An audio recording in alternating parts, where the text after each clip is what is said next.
Hello everyone, welcome to our Saturday Dhamma broadcast. This broadcast, as usual, is audio, maybe no video, or the video is just the slides of questions. And this is on purpose, since our focus is not on some relationship, our focus is on ourselves. So a good attitude to take is to approach this as a meditation session. But meditation, remember, we're talking about mindfulness meditation, which isn't like other meditations. It's not a meditation session in the sense that you have to go into some sort of trance. Having to meditate, and specifically to filter your experience, to purify your experience.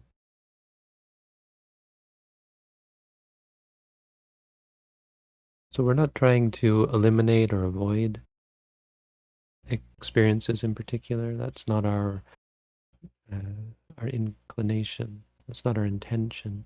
Our intention is just to filter, to right ourselves in relation to our experience. So that when we see or hear, smell, taste, feel, think, that we perceive it as seeing, hearing, smelling, tasting, feeling, thinking, rather than as something more than that, something that we imagine it to be in our mind. Something good, bad, something scary, something intoxicating, something that will cause us to get attached, to get caught up, and to act in ways that don't help us and don't help others. When you're intoxicated,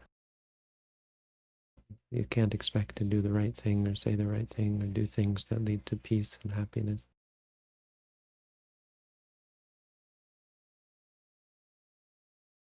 So this session is a time for us to develop this purity of experience, where we experience things just as they are. And speaking of purity, well, because tonight is our bi-weekly sutta study, this international thing that I'm involved in, and I've been assigned I think it's the second to last of the Mangala, Viraja. I've been asked to talk about the Viraja blessing.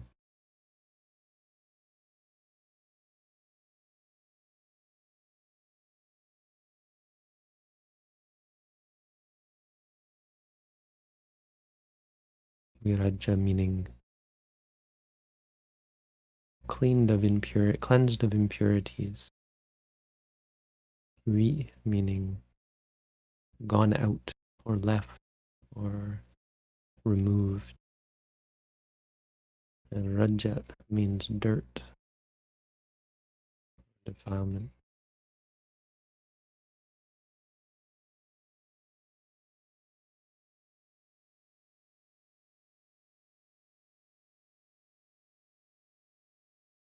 So I'll talk for a little while, and you're welcome to post questions in the chat that our volunteers are sorting out as they get posted. The top questions are going to be those that relate to practice, or questions that really require an immediate answer for the benefit of the person asking, that will really provide help to the questioner.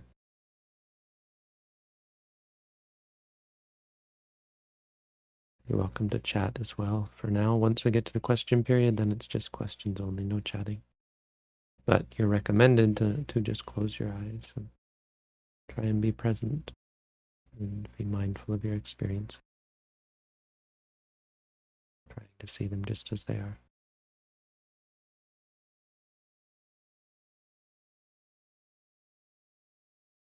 So defilements are one of those key concepts in Buddhism. I end up talking about them a lot. Probably talked about them recently, actually. I don't really keep track. But I've talked about them maybe a little differently than I have before. Viraja is the describing the state of an arahant, really, the state of someone who has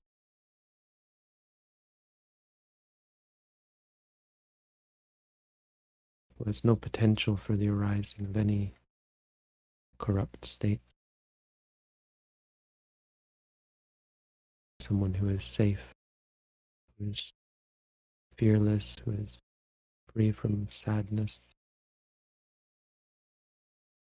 There's nothing that can get to them, nothing that can shake their peace and happiness.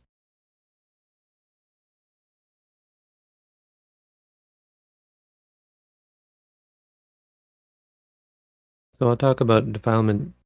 I'm going to talk about it in the context of, or under the framework of these three categories the Buddha talked about: the gratification, the danger, and the escape. Buddha talked about in regards to sensuality, but you can adapt it to talk about all defilements. The defilements have a gratification. We have some sense of being gratified by them. Of course, the obvious one is sensuality, but any greed, any desire can be gratifying.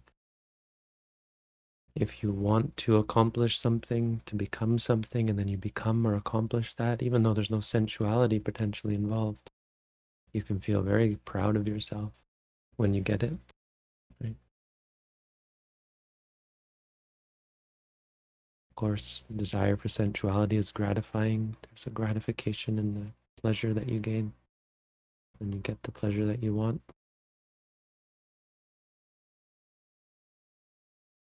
But even anger can be gratifying. It's generally not.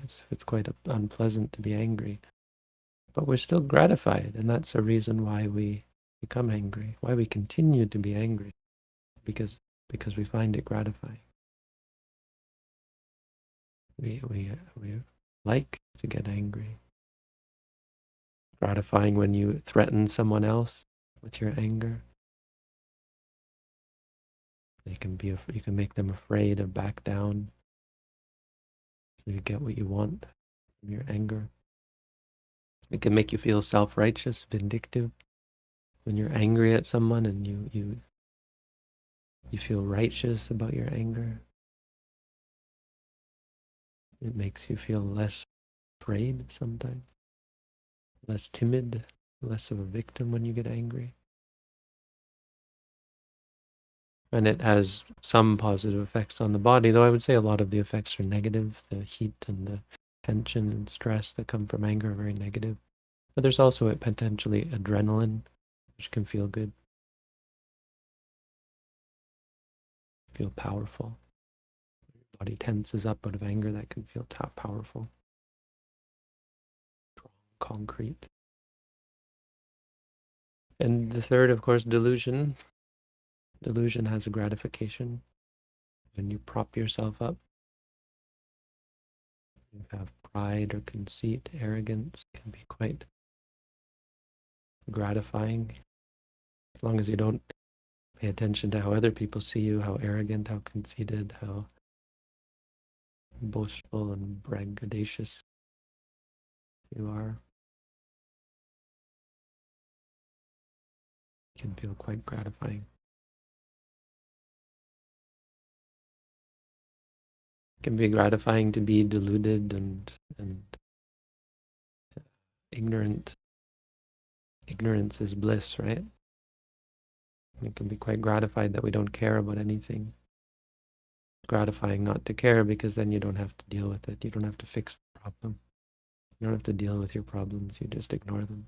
Gratifying to just dull your senses with things like alcohol and drugs. Prop up your delusion, your sense of entitlement, or your sense of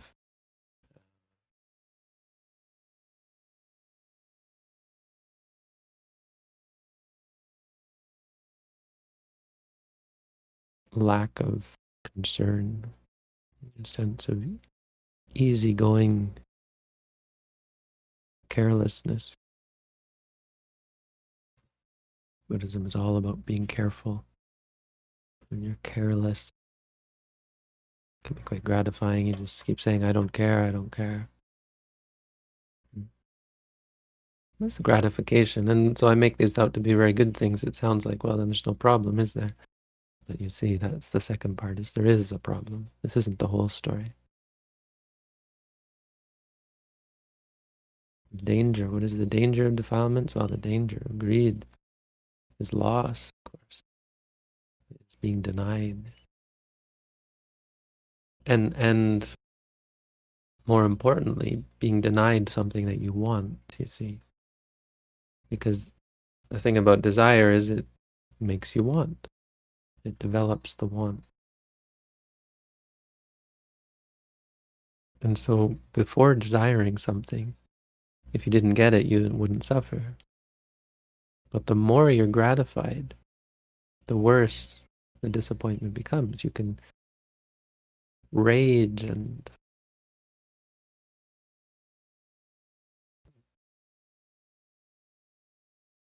become crazy, insane with the disappointment of not getting what you want.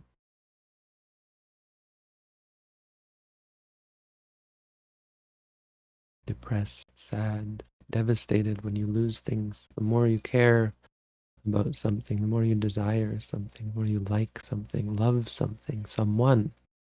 If you've ever been jilted or um, dumped, it can be devastating to not have your desire requited. When someone you love dies, this is the danger. The danger that really turns out to be kind of pitiful, because we place so much meaning in the gratification of things, how wonderful it is to have this or that, as though it had some meaning, when we're just really ants or insects, or our desires, our meaning, things like family, marriage, but even things like food or clothing, things that we take as being pleasurable and gratifying are so pointless and inconsequential, foolish. When you look at the bigger picture, we're like ants in an anthill. We destroy everything and make our homes like these termite mounds. This is what we look at, what we've done to the earth. If you take a look at the bigger picture, even still a small picture, look at what we're doing to the earth, destroying it, polluting it, all for our desires. We're just ants, meaningless. And so when we get upset, when we think it's right for us to suffer, when we lose, and it's wrong that we had to lose, and it was right for us to cling, and so on. We just have to step back and see how silly it is. We're born and die again and again, and we keep coming back to this same meaningless gratification and disappointment cycle. We lose what we get, and we lose, and we get, and we lose. The biggest danger is it keeps putting us back into this cycle where we keep suffering again and again, devastated again and again whenever something bad happens. And our happiness depends on it comes to depend on things that it shouldn't depend on. Like, it's not that you can't be happy without these things. It's not that this is the only option. It's that it's like our happiness becomes restricted, reduced to a get or not get situation. The truth, the liberating truth is that you get much more happiness when you let go. The happiness that comes outside of being dependent, this independent happiness is so much greater when you're at peace and content, free from need.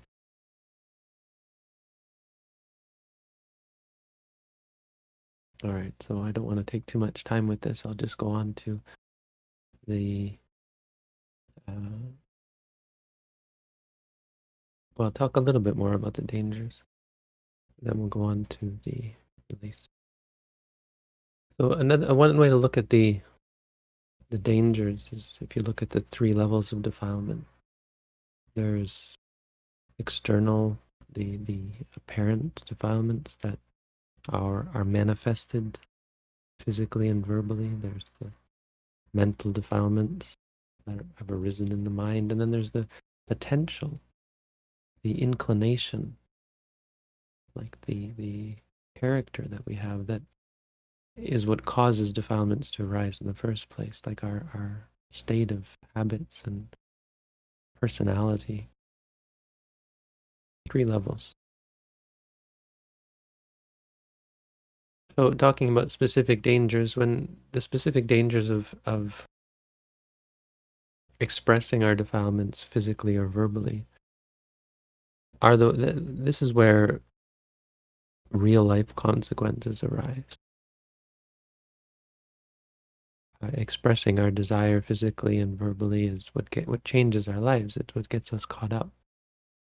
When you speak about things that you want, or when you speak with anger, this is what changes relationships, gets us caught up in all sorts of busyness.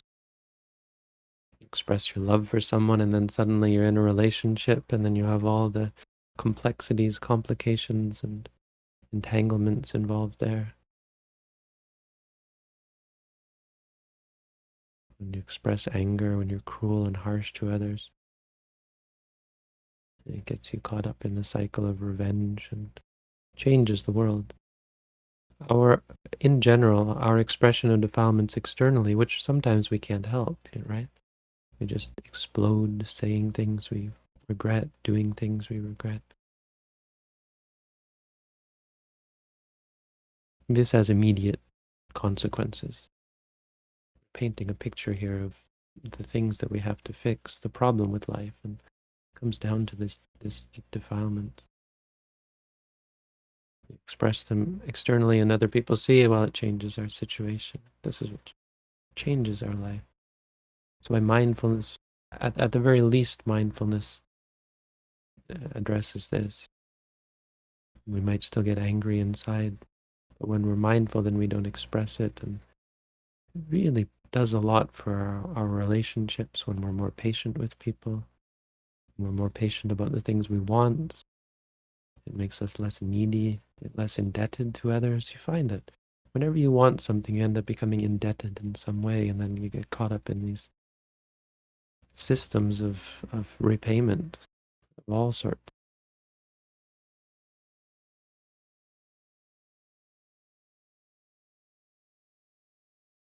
The defilements that are in the mind, the ones when they arise in the mind, well, these also have consequences in the here and now, but the bigger consequence that they have, especially when no one else finds out about them, is in terms of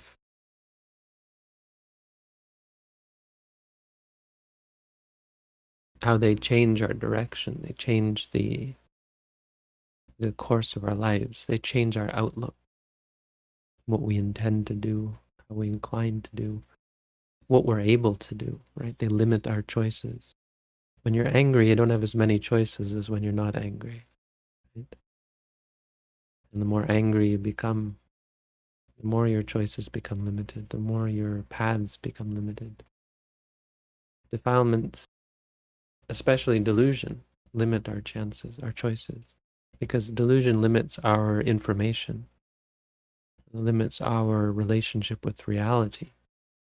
The more deluded, the more blind you are, ignorant you are, even conceited and arrogant, the less you are able to see reality as it is. And so the less you're able to interact with the world in a positive and a peaceful way.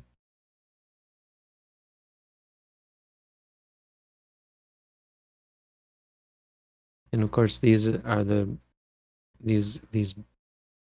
become habit forming, and they have a lasting effect, even when at the moment when we pass away. On the level of our potential, though, like our makeup, who we are, that is what gives rise to these defilements in the mind. These are the ones that present what you could say the ultimate in danger, because they aren't themselves harmful, but they're dangerous. And this is a way of talking about defilements that is very important in Buddhism, because a person unfamiliar with the way the mind works and what we normally call the subconscious in the West, it's a misleading term, but that's how we refer to it. You might be quite peaceful, especially when things are going well for you, right? You might be quite pure in mind and pure in action and speech. So those two levels of defilements are taken care of. And you get this idea that your mind is pure. And on one level that may be true, but mostly it's not. Mostly even it's not, because we're just unable to see how the refined levels of defilement, especially delusion. But ultimately, this is why they say adversity is how you know a person. You know a person's worth when they're challenged. When things are going well, it's hard to tell whether someone is a good person or someone who's consumed by defilements, because, well, it's easy to deal with easy things. Anyone can do it. This is one thing to note about mindfulness meditation, is that it's purposefully challenging. It's often common to hear meditators complain or be discouraged by how challenging meditation is, having an expectation or having a this idea of meditation as being some pleasant, comfortable thing, and it's quite the opposite. It's meant to help you face uncomfortable truths, uncomfortable realities. And that's uncomfortable on purpose, because you're trying to learn about yourself and see the nature of your mind, which involves how you react to challenging situations. All right, I'm actually going to stop there. I'm not going to go into the release. I will just end by saying, as far as the release goes, and I've already talked some about it, this is what we do in our practice. So this is more, this talk is more a reminder of why we're doing what we do. Why would we practice mindfulness? Why would we try to straighten out our mind? When we straighten out our perception and we perceive things clearly, then we'll have a chance to see the arising of our defilements, and we'll see the problems with that and the dangers with that. This is what changes our latent defilements, our subconscious, not really subconscious, but the potential for them to arise, because based on the change of perspective, our change of perception of the rightness or the wrongness of all of these things, there's no potential for certain things to arise. The potential for things to arise is changes. When you're clear about how harmful and useless something is, the potential for it arises disappears. So this is why we would practice to see more clearly, why we practice mindfulness, not to have an easy time walking and sitting, but to see why we're having a hard time walking and sitting, to really understand why it is that we have a hard time doing things like walking and sitting. So that's all for talking. I'd like to invite people to ask questions. I see there's a bunch already.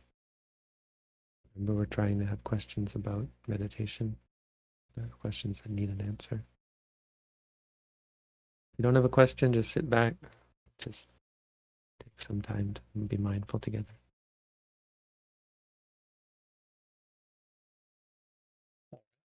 Begin. Is the noting of feeling physical, mental, or can it be both? Can we note mental pain? I would only use feeling for some physical feeling. Mental feelings aren't actually feelings per se. I mean, okay, it's complicated, but I wouldn't use the note feeling for that, because feeling is so general that it would only refer to something that couldn't be called something else. A feeling is more like a sensation if you just say feeling. But there are many things that we describe as feelings, right? That's what you're getting at.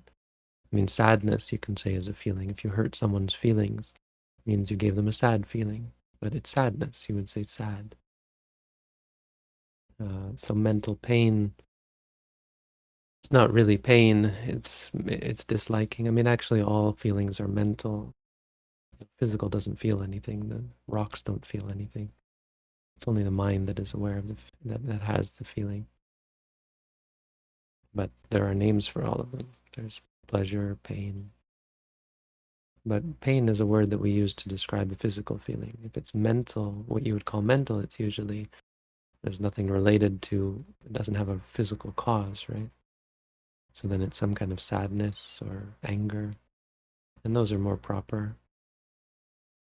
If it just feels like a real anguish, mental anguish, you could say pain, but I would still say anguish, or I would even try to dissect it and say it's disliking, something like that. Sad, even, depending.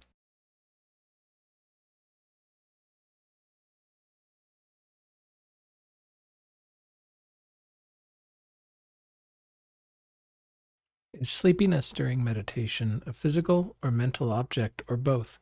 If it is both, how does one thing lead to the other? How should I look to face it directly?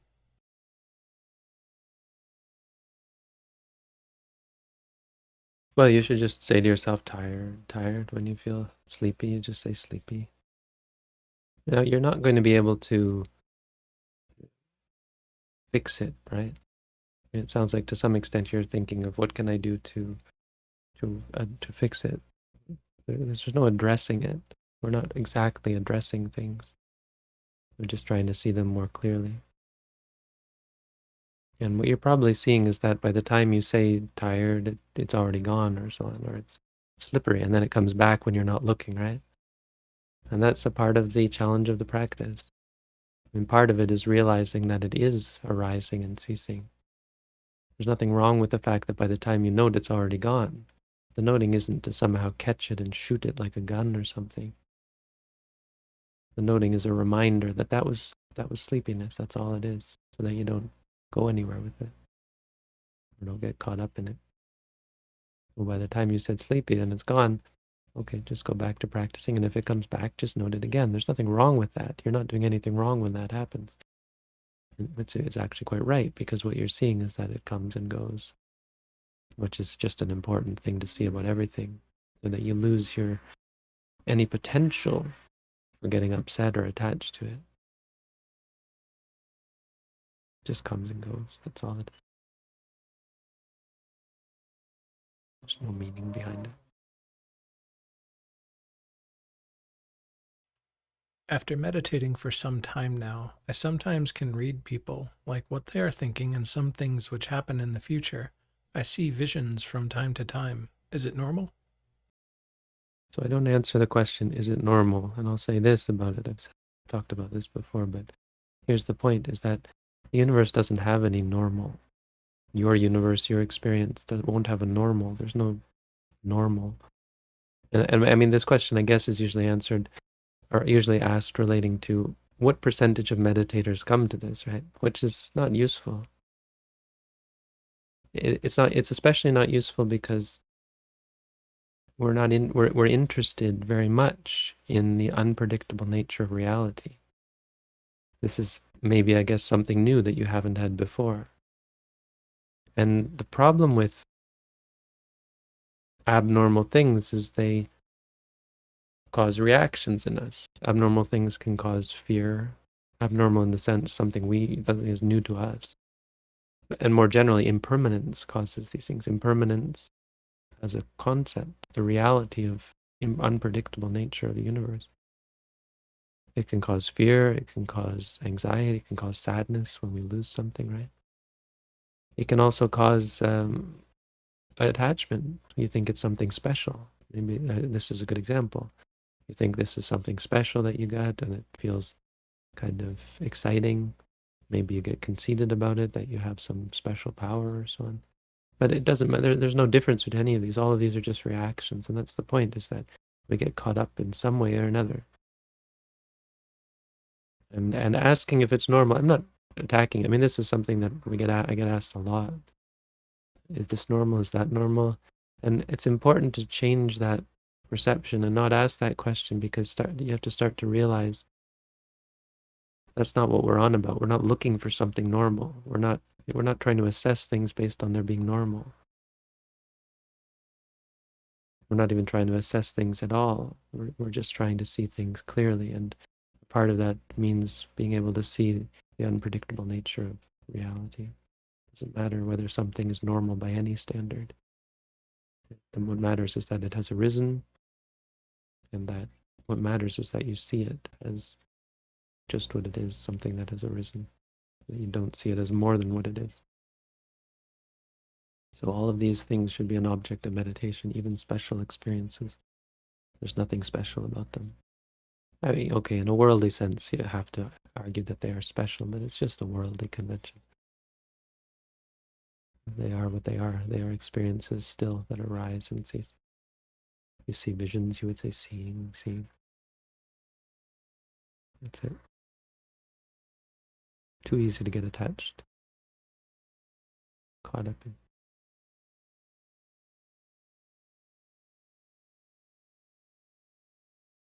As a meditator, is it okay to let liking or disliking arise and note them, or do I have to stop the chain reaction at the moment of contact or sensation? Mindfulness isn't about stopping. It's just about seeing clearly. The thing is, once you see clearly, it stops. So there's no problem there. It is a way of stopping. Sati is a inhibitor. It breaks the chain. It's just a matter of cultivating that ability to actually see anger as anger, greed as greed.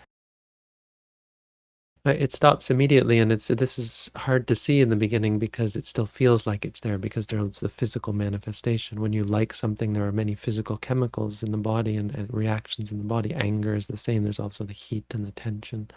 It feels like you're angry, but you notice in the mind you're not angry anymore. So you have to be able to separate the physical and the mental.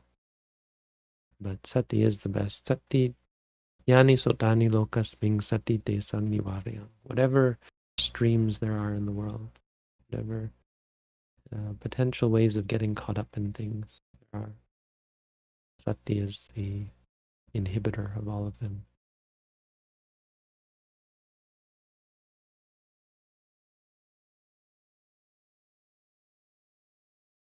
Why is it better to learn about the characteristics of the phenomena of body and mind, rather than just calming craving down and letting it go bit by bit?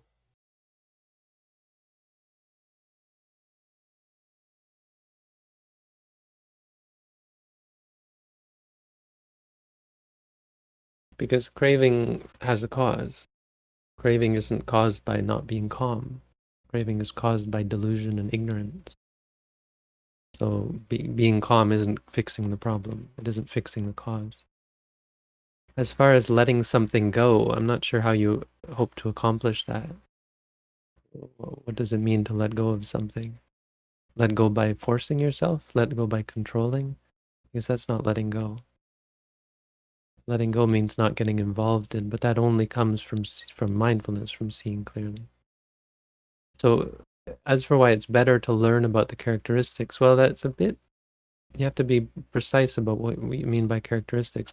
We're not exactly trying to learn anything. We're trying to, I mean, what I mean is our outlook is not about learning per se. It's about seeing. Now the thing is, when you see, you do learn, but you aren't thinking to learn. And the distinction is important because when you're thinking to learn, you get intellectual about it. You start looking for things to learn, looking for the characteristics, for example. Looking for characteristics and thinking that you're going to learn something is a problem in meditation.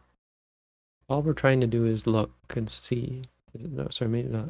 To see clearly, to open our eyes, to cleanse the doors of perception.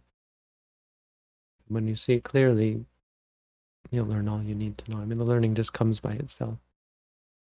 And it's that learning which is the solution for the cause of things like craving. Craving as the cause.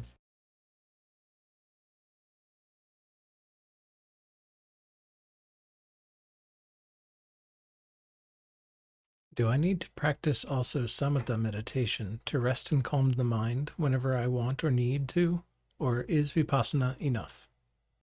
Vipassana is enough. Vipassana has samatha in it. We call it vipassana. See, you need samatha and vipassana, but we call it vipassana because it is meditation which allows you to see clearly. There are certain meditations that only allow you to have samatha, but there's no real meditation that only gives you vipassana. There is technically, but it's not. Well, I guess you could technically say there is, but you really need both. And practically speaking, in the beginning, vipassana meditation isn't going to feel so calm, but the calmness that comes through seeing clearly. But mainly it also comes just because you're practicing, you're doing walking and sitting, you're restricting your activities when you do formal practice. So there's calming involved, there's some tranquilizing involved. But it's not called samatha meditation. We use that to refer to those types of meditation, somewhat pejoratively, to those types of meditation that have nothing to do with reality and therefore cannot bring clarity about reality and not help you see reality clearly.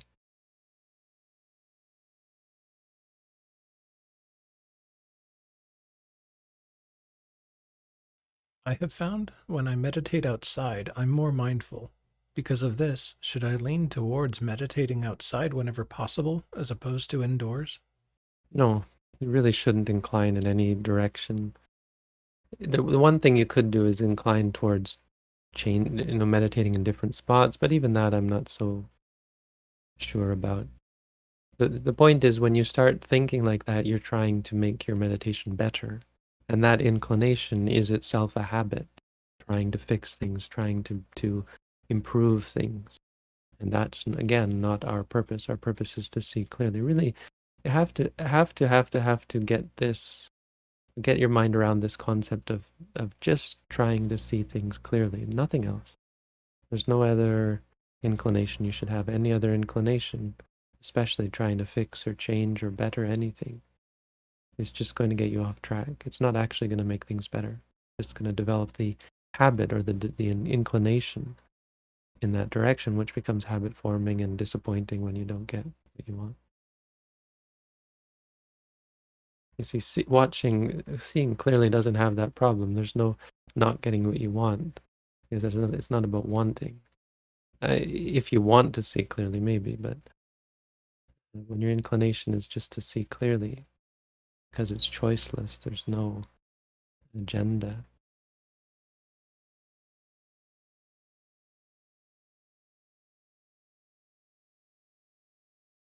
When practicing meditation and mindfulness on our own, is there a risk for the person's mental health? There's not in and of itself a risk. See, the problem is that if you have mental health issues, you can very easily misunderstand what it means to be mindful. Our perceptions can be skewed. And because meditation involves mental work, um, you can cultivate harmful meditation habit So I've talked about this last week, I think. As long as you're clear that you're practicing according to a good teaching, a simple and useful and helpful teaching, then it's not dangerous. But you have to be vigilant when you're practicing on your own. I mean, unless you have really you know, substantial mental issues, it's not likely. There's not really any danger.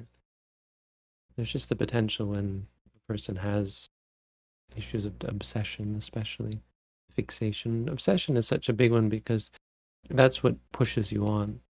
There other people have problems that discourage them from meditating. When you practice on your own, the most common thing is to just be discouraged and lose interest and stop meditating.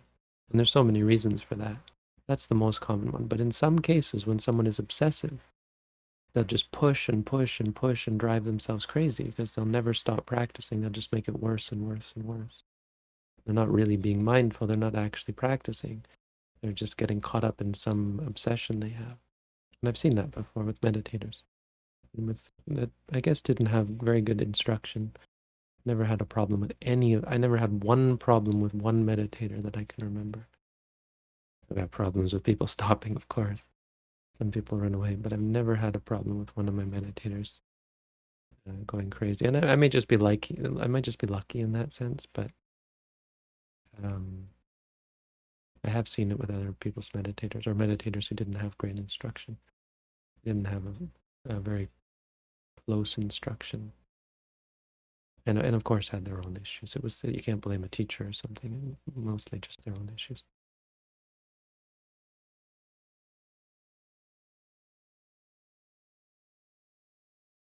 I note what is clearest if there are multiple experiences.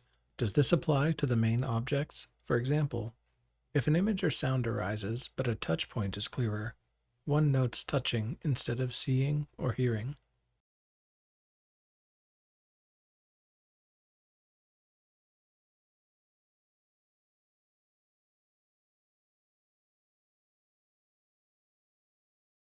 I would say try to note anything that comes outside of the main object.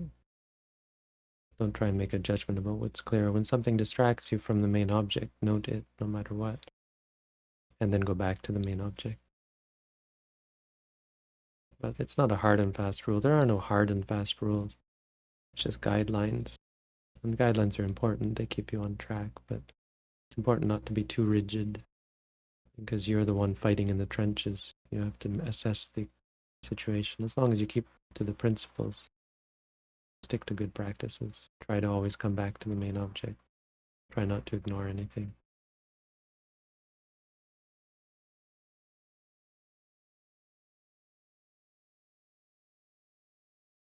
Whenever I meditate, my mind does everything to stop me from meditating.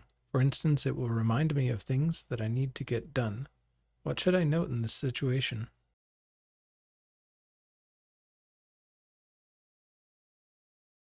No, there's no thinking. If you're distracted, not distracted. If you dislike the meditation, disliking. Lots of things going on. It's just a matter of sorting them all out. This is why we recommend intensive practice when possible. Because eventually that's the best way to really sort all these things out on a meaningful level.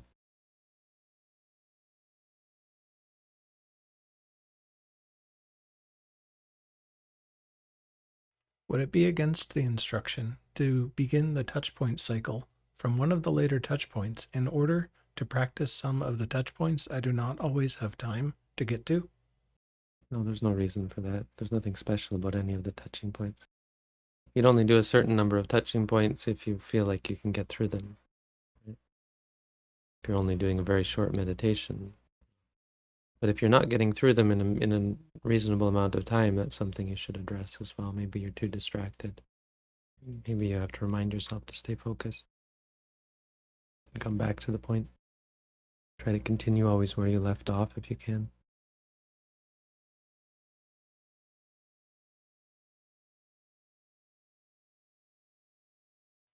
Can we add sitting or walking meditation to our daily practice in a way that wouldn't balance walking and sitting as 1-to-1 ratio?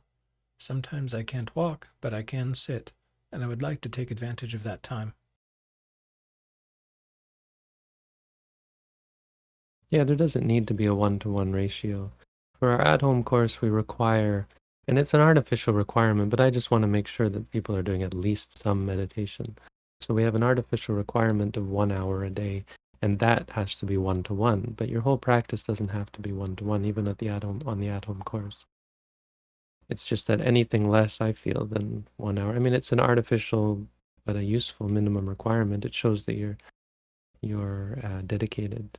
Of course, you can do less than that even, but I don't feel like it's really worth our time to meet every week if you're doing less than that. It shows a bit of a lack of dedication, which isn't the end of the world. It's just this is our cutoff, right? But even then, if you do that hour, half walking, half sitting, and then you want to do some more sitting or some more walking, great. Power to you all, absolutely. It can also be that you've done a lot of walking during the day through your work and whatever. So once you've done at least that hour a day, if you just want to do some sitting, which is absolutely the best thing you could do because you've already done a lot of walking, then go for it. Do the sitting, and that's the best thing you could do, better than trying to do walking. It's just that you need to have enough free time and enough dedication to at least do 30 minutes walking, 30 minutes sitting, and by the end of the course, you have to be able to double that. By the end, you have to be up to at least an hour a day walking, an hour a day sitting, total. And try to do half and half, first walking and then sitting. For that bit, some people do more if they have a lot of time. They can do 4 or 5 hours a day. Well, that's rare, but some people, yeah.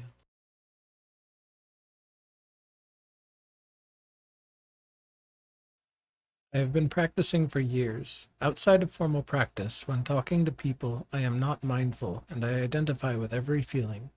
Any tips for being mindful in life, especially in social situation? No, I mean, it's a challenge. I don't know what kind of tip I might have. It's just something you have to work at. It can take lifetimes. Practicing for years is actually still a very short amount of time. Even a sotapanna can still be reborn 7 times, 7 more lifetimes, and they're already a sotapanna. Don't be discouraged just because you've been practicing for years. Still got a long way to go, potentially.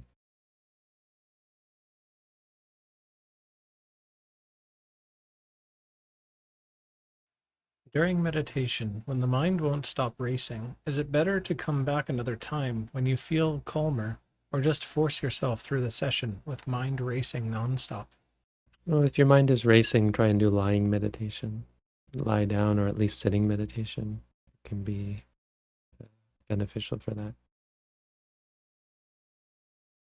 But no, I mean, ultimately, you want to just not distracted and just be patient with it. Not trying to fix it every time you realize that your mind is racing. Just say distracted, distracted. It's important to learn about that. See how your mind works.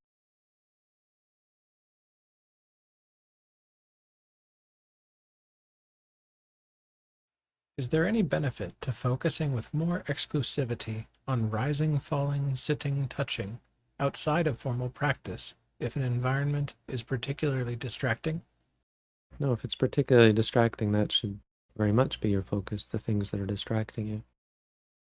It would be in any situation. It would be detrimental to try and ignore or block off, block out certain experiences.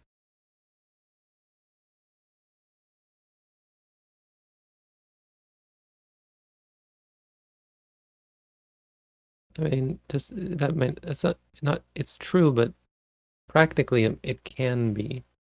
I'll give you that. It can be beneficial to limit, but that's only a conditional or a temporary benefit because of how hard it is to be mindful of so many things. So you might not limit yourself, but to content yourself with at least trying to be mindful of the basic things. So when the environment's very distracting, you acknowledge that you might not be able to be mindful of everything. And you just say, okay, I will content myself with at least trying to be mindful of the basic. Doesn't mean blocking anything off, but it means limiting your work, because you know you're just not going to be able to note everything. And also, you never do have to note everything. You just have to be mindful in noting something. Try and cultivate this state of mindfulness where you're seeing clearly. Because all it takes is to see one thing as an arisen phenomena. If you just see one thing perfectly clearly, then the next moment is nibbana. The mind lets go. Freedom.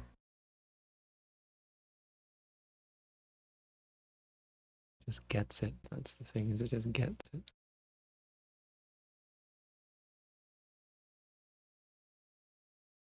I tried to do about 3 or 4 hours of meditation a day, but I find it exhausting or hard. I also feel that I cannot do anything else in the day. I have schizophrenia. Should I do less?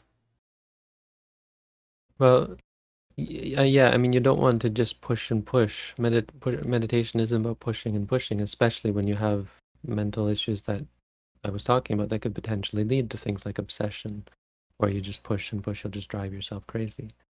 So the more meditation you do, the better. But don't do so much meditation, because just doing it. The only way it's better is if you're really good at it. You see, so to start, do very little meditation until you get better at the quality of your meditation, where it's not hard, where you are seeing clearly, where you are present, and then you start to increase. If you just do lots and lots, it's not going to make it better, because you don't have any of the quality. So it's this, cliche, quality over quantity, but or balancing quality and quantity anyway. So, I mean, being exhausting isn't a problem. Being hard isn't really a problem, but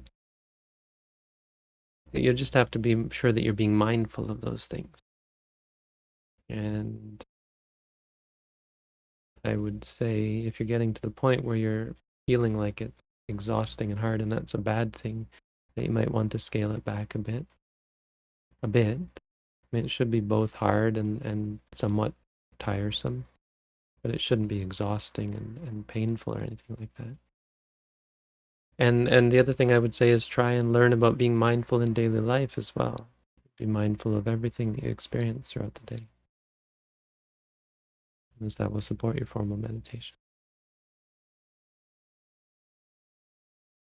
So when you say you have nothing else to do, well, take that as an opportunity to be mindful. Just of anything. And during the day, it doesn't have to be mindful of everything, as I said. Even if you're just mindful of the 4 postures when you're walking or standing or sitting or lying, just keep it simple. When you walk, say to yourself, walking, walking, and so on.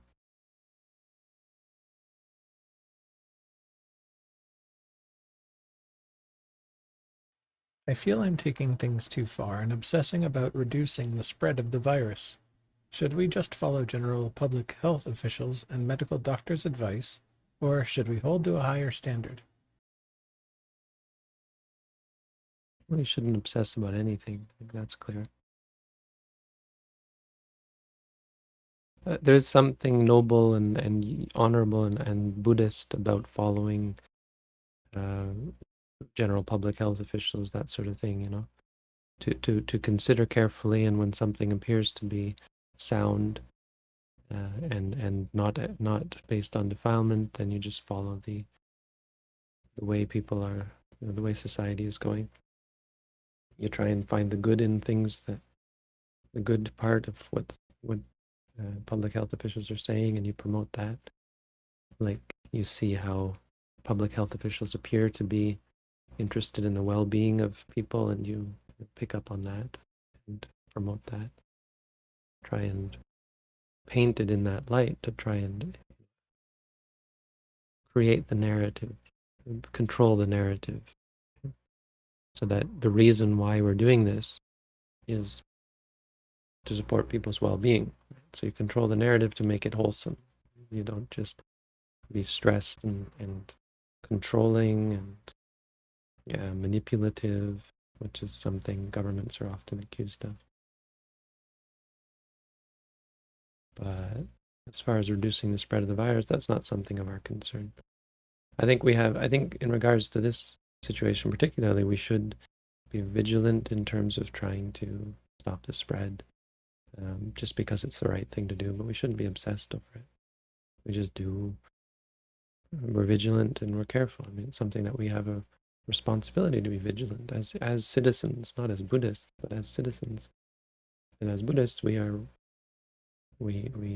see the importance of being responsible citizens, of doing our part and having wholesome relationships with others that make them respect us and that help us live up our end of the social contract.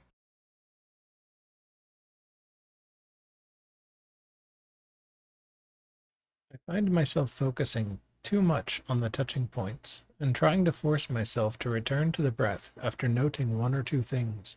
Should I just let experience flow and note it?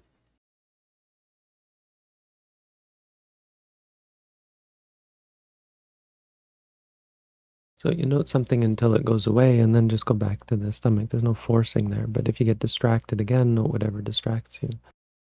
There's no forcing involved. You just go back to the stomach and start with the rising. If when you do that, then your mind gets pulled by something else, that's fine. Note something else and then go back and try again. There's no, you can't force yourself. There's no need to force yourself to go back, but you don't, what you shouldn't do is force yourself to stay with the rising, falling, whatever.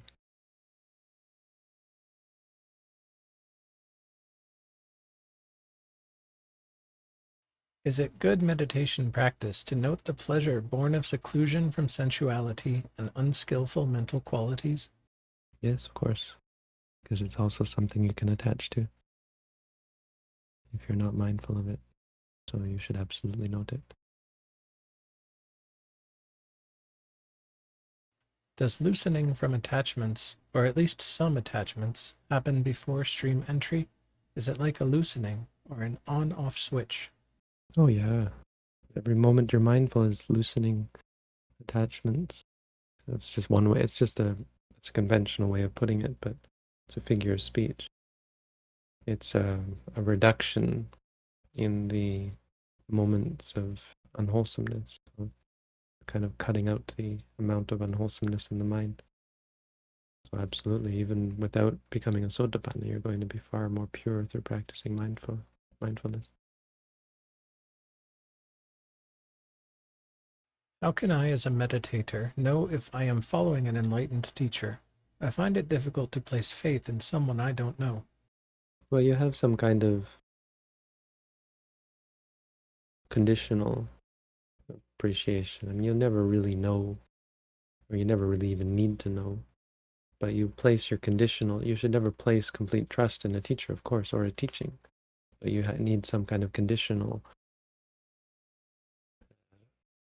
faith or confidence, which can be based on all sorts of things, but at the very least, it's based on a willingness to try. Like the Buddha was willing to try many meditation types, and he tried them out, and he had an open mind. He didn't blindly follow them, but he tried them, and he saw that they didn't lead where they needed to lead, and so he stopped. And so that's how it goes. You don't ever need to acquire perfect faith in your teacher. That would be dangerous even. You need to acquire perfect faith in the teaching, in the practice, in the activity, and that can come because that's something you connect with on an experiential level. You can't connect with a teacher on an experiential level, and you don't need to. But you connect with the practice, and when you connect with the practice, you'll see what it's doing, whether it's beneficial, detrimental, and mindfulness is so purely beneficial that you can't help but gain perfect confidence in it. There's a bold statement, though. I think it's a good one to end on. Tier 1 questions, and we've crossed the hour, Bante. Thank you, guys. Sadhu.